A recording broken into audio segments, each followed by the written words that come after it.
Good morning, students. Today we will continue chapter 2 and we were doing about the president. Today we will do about the powers of president. First is executive powers, second financial powers, third legislative powers, fourth judicial powers and fifth emergency powers. First, executive powers. All the decisions are carried out in the name of the president. Executive powers में क्या होता है कि जितने भी decisions होते हैं वो सारे कौन लेता है? President. He she must be kept informed of all the decisions of the cabinet by prime minister. और उसे सारे डिसीजंस जो कैबिनेट के होते हैं उसके बारे में प्राइम मिनिस्टर को इन्फॉर्म करना होता है. द प्रेजिडेंट में also call for information from the various departments of the government. जो प्रेजिडेंट है वो गवर्नमेंट के अलग अलग डिपार्टमेंट्स में से भी इंफॉर्मेशन के लिए उनको बुला सकता है. और वो जो सुप्रीम कमांडर होता है डिफेंस फोर्सेस का, जो हमारे देश की फोर्सेस होती हैं, उनका सुप्रीम कमांडर कौन होता है? President. All the important appointments are done by the president. जितने भी अपॉइंटमेंट्स है वो सब कौन करता है? प्रेजिडेंट करता है. ही और ये कौन सी होती हैं appointments? He appoints the prime minister. सबसे पहले जो मेन अपॉइंटमेंट है वो क्या है? वो प्राइम मिनिस्टर को अपॉइंट करता है. जो प्राइम मिनिस्टर चूज़ किया जाता है उसको प्रेजिडेंट करता है. On the advice of the prime minister he she appoints the other minister of the council of ministers. और प्राइम मिनिस्टर की एडवाइस पर वो काउंसिल ऑफ मिनिस्टर्स को भी अपॉइंट करता है. He she appoints the governors of state. State के governor जो होते हैं उनको भी कौन अपॉइंट करता है? प्रेजिडेंट.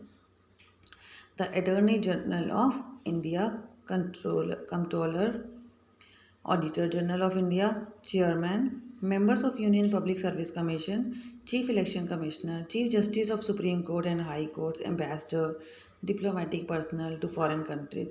जितने भी ये सारे पर्सनस हैं, ये सारी पोस्ट हैं, इसको जो अपॉइंट करता है वो कौन करता है? प्रेसिडेंट करता है. अब हमने मेन जो अपॉइंटमेंट्स की हैं वो कौन सी की हैं? सबसे पहले प्राइम मिनिस्टर को अपॉइंट करता है. सेकेंडली प्राइम मिनिस्टर की एडवाइस पर काउंसिल ऑफ मिनिस्टर्स को अपॉइंट करेगा.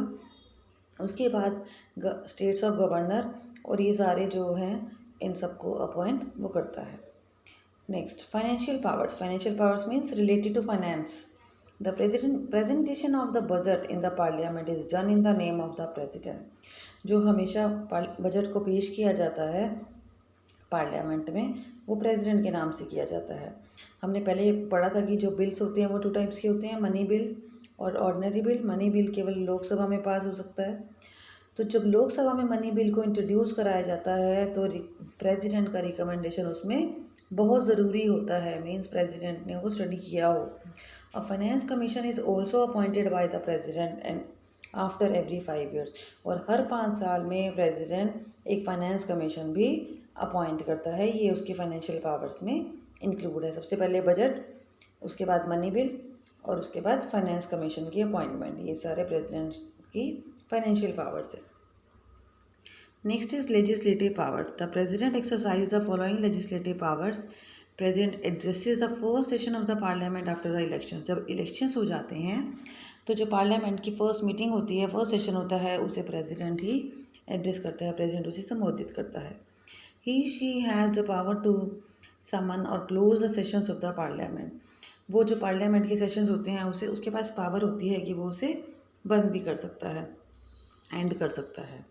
ही she can dissolve the Lok Sabha.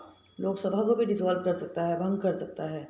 He can also summon a joint sitting of both the houses of parliament in case of a deadlock between them. और अगर parliament के दोनों houses में जो इकट्ठे जो मीटिंग होती है वो उसके खिलाफ भी आदेश जारी कर सकता है. A bill passed by the parliament can become a law only after the president signs it. और बिल लॉ कब बनता है? जब उस पर प्रेसिडेंट साइन कर देता है. अगर प्रेसिडेंट उस पर साइन नहीं करता है तो बिल ही रहता है, वो लॉ नहीं बनता है. The president can issue ordinances which have the effect of a law when the parliament is not in session. जब पार्लियामेंट सेशन में नहीं होती है तो वो ऑर्डिनेंस इशू कर सकता है. Judicial powers. जुडिशियल होती है जो कानून से रिलेटेड होती है, रिलेटेड टू लॉ.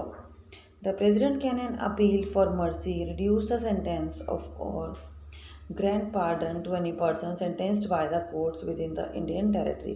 अगर हमारे इंडियन टेरिटरी में, इंडिया में किसी को कोई सज़ा मिली हुई है या किसी कोर्ट ने कोई सज़ा दे रखी है उसे, तो प्रेसिडेंट उसके लिए मर्सी के लिए अपील कर सकता है, मतलब उसको छोड़ने के लिए या उसकी सज़ा कम करने के लिए अपील कर सकता है। He she can even change a death sentence, यहाँ तक कि अगर उसे मौत की या फांसी की सज़ा भी मिली हुई है तो वो भी उसे चेंज करवा सकता है। Emergency powers.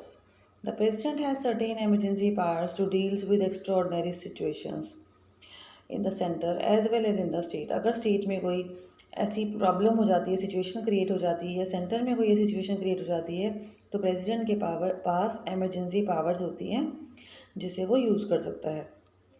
There are three constitutions for emergency power: national emergency, breakdown of state machinery, financial crisis. National emergency क्या है? जो पूरे देश में होती है, अभी जैसे कोरोना की चल रही है या किसी दूसरे देश से लड़ाई हो जाती है।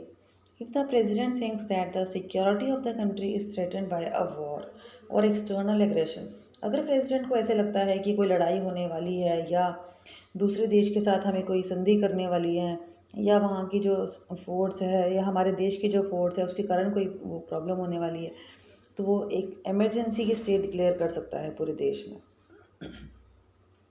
Breakdown of state machinery.